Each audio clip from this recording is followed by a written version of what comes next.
Olá pessoal, tudo bom com vocês? Meu nome é Verbena Pires e eu sou psicanalista. Tô passando aqui para responder essa caixinha de pergunta, tá, gente? Como é que foi formado o narcisismo, né? Como é que foi desenvolvido o narcisismo, né?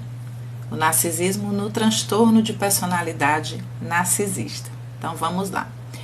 Gente, existem duas situações em que esse transtorno ele é produzido, certo?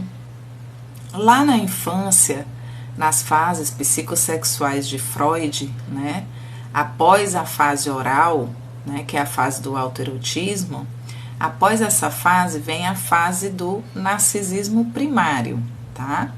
Então, o narcisista, ele foi produzido nessa fase do narcisismo primário, ou seja, a sua maior fixação foi nessa fase, né?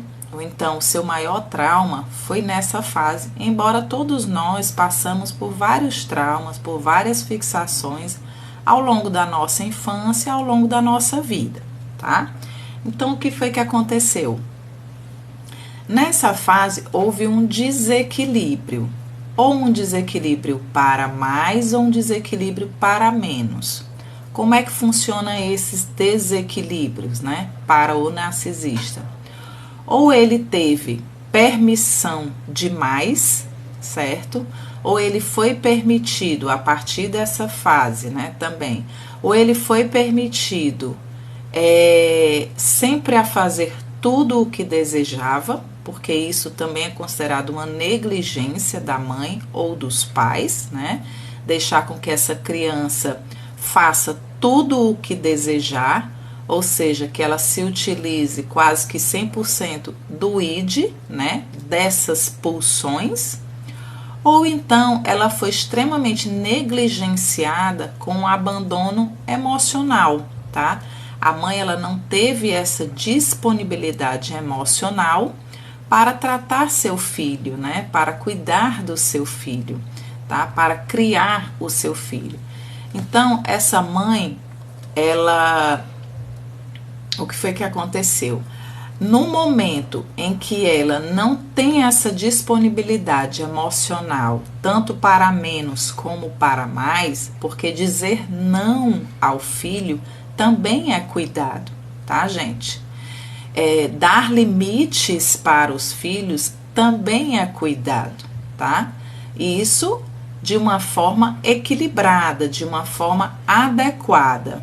Então, essa criança, como não tem esse envolvimento emocional com a mãe, essa criança ela vai se distanciando, né, da questão emocional consigo mesma e com os outros.